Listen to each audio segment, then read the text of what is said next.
All right. Well, hi, Michelle. Michelle is our guest at Sang this afternoon. She's joining us all the way from Australia. And Michelle, I'm so grateful to connect with you today. I was introduced to your work through the Positive Psychology Certificate. I'm currently working at UPenn. And as a human developmental scientist and parents of two complex outlier teens, I'm really interested in positive psychology applications to gifted parenting and also life transitions beyond education to the workplace, which is the sphere that you're currently at. Could you just introduce yourself briefly to our Sang audience? Yeah, hi there. I'm Dr. Michelle McQuaid, and as mentioned, I'm coming to you from Melbourne, Australia today. And the last decade I have spent immersed in all the latest research on how do we help human beings flourish in all sorts of settings, school, home, communities, but most particularly in workplaces, which is where my passion lies. So I love diving into the science, trying to find simple, practical ways we can apply it every day to make it a little easier to navigate the highs and lows in life that we all experience, and to embrace the moments of thriving and to learn from the moments of struggle so that we can be the people that we want to be in the world. Yeah, thank you for that. And, we're excited to kind of connect our audience at Sang with the resources that you already have on your website. So we're excited to do that. But let's start with the basics. So what is positive psychology? Yeah, so I think of positive psychology simply as the science of human flourishing. When we're at our best, what does that look like? What are the tools or approaches that we can use to be at our best more often than not? But I think the other part of it, which was a big aha for me as I dove more into the science, is actually when I'm really struggling and I'm nowhere close to my best, nothing's really making sense or going quite the way I want it to, what are the tools and the resources and the support that I can reach for in those moments, knowing that as uncomfortable as those moments are, they're often also really important invitations to learning and growth for us. Oh, that's great. And, could you share some myths and misunderstandings around positive psychology that you come across? Yeah, well, I think the name's a little bit misleading because of the positive part can get us a bit confused that it's only about feeling good all of the time. And while I think most of us are happy to feel good more of the time, we all encounter struggles, ups and downs in our lives. And actually, for me, probably one of the most powerful parts of the science I've taken out of positive psychology is when I'm kind of down on my knees and nothing's going my way. I'm not sure if I'm going to be able to get back up, is having the confidence to, one, sometimes just be able to sit there and know that's exactly where I'm meant to be at that moment and that that's okay. And then when I'm feeling ready to get back up, know what I can reach for in those moments, whether that's tools that I can use, or perhaps it's particular approaches I could experiment with, or who to turn to for help that might be effective for me, so that I can find my feet again. So I think that's the biggest myth. I think the other one is that positive psychology is suggesting that we all need to be well all of the time. And that's actually a really dangerous myth, because if we are really struggling right now, the idea that somebody wants to try and help us be well feels like a big ask, right? Particularly if it's taking everything we can just to get out of bed each day. So I think the other myth we often miss is that positive psychology is so strongly related to our well-being, and that moments of well-being do comprise moments of thriving and moments of struggle, and both are okay. The part that's important in that is that if we're really struggling, or there's somebody we want to help who is really struggling, coming in even with the best intents going, let's be well, is a lot, and can end up making us feel more isolated, more ashamed, more overwhelmed, wanting to go back to bed. So I always just say, go gentle with it. Know that struggle and thriving are both part of the equation, and know that sometimes, as much as we might want other people to be well, we need to honor and be respectful of where we are each at on those journeys at any moment in time, in order to do no harm to each other. That's wonderful. And how has positive psychology changed you personally?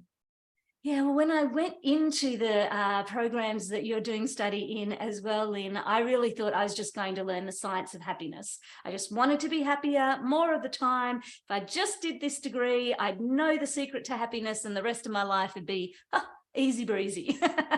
I think what I learned was something so much more important, which was that how to navigate the ups and downs of life and have the confidence that I could do so. And that was a real game changer for me. I relate strongly to many of the tendencies associated with things like autism. And so the social part of my life has always been hard. I find people confusing and difficult, and they never do what I think they're going to do. And so for me, the science has really given me a toolbox to be able to better make sense of some of the people things. It's not that they always do what I expect them to do, but it did give me a lot more tools to be able to sit with the uncomfort or the discomfort or confusion when they're not, and to have a few more strategies in the ways that I interact. My brain does great with patterns and strategies and tools. And so having those things has made my social interactions not only easier, but richer and more meaningful for me as well. And so that was a massive change, and just helped lower a lot of the stress and anxiety that I experienced before I'd done that study. That's awesome. And, prior to the recording, and I wish we had started the recording when we were just chatting. Now thinking back, you had mentioned two really exciting upcoming the Perma versions. And if you could share that, I think that would be great tools. And best of all, they're free. So we're really Yep, excited to share that with the absolutely. fan community. Yeah, so both of my children have also been diagnosed with autism. And so really, again, trying to help understand how we supported more of their social needs got me thinking, like, wow, this stuff had helped me so much. What would it have been like if I'd known that, like in primary school, or I'd had access to those skills when I was trying to navigate the mess of middle school and the high school and the like. And so we had created a Perma Wellbeing survey for workplaces that adults were using, and finding a really helpful way to be able to gauge their levels of well-being, to understand that thriving and struggle is just part of it all, but also to help then connect them to practical, evidence-based, tiny ways they could go, oh, I do want to work on my relationships a bit more, or I want to work on my physical health a bit more, or I want to try to lower my stress levels a bit more. What could I do? So Charlie, who is my now 18-year-old son, as he was going through year 11 and 12, decided for his service learning project, he'd take that adult survey and teenageify, if that's such a word, that survey tool. And so we've just recently launched the free Perma Wellbeing Survey for youth.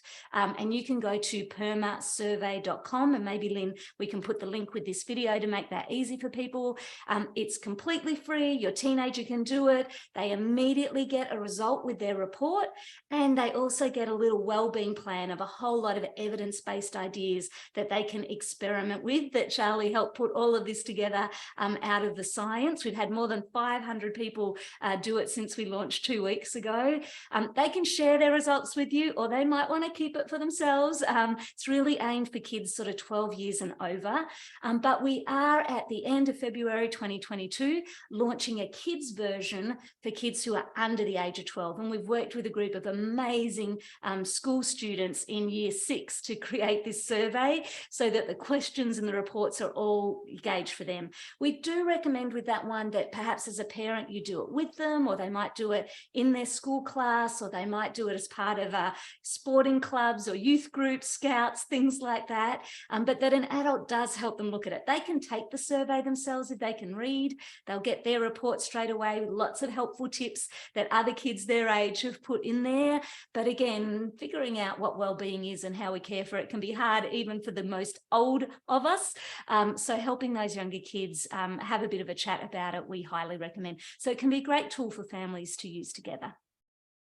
Awesome. Wow, we can't wait. I guess this interview came at a perfect timing. So, so we're looking forward to that. And that's all, folks. This is just a short introduction to Michelle and her work, and we're really excited. Thank you for joining us today. And I would like to end this really short interview in sort of invitation to connect with positive psychology with one of my favorite quotes from your website. It really resonated with me as a parent of complex outliers.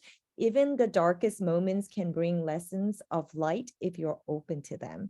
And I think that's something all of us is within all of us, and we have the power, especially when we feel sort of like that we are out of choices, that's something we can all do.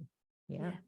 Thank you Absolutely. very much. And we will share all the resources and, engage and invite all our SANG community members and everyone to find out more about Michelle's work and positive psychology and the PERMA survey and well-being.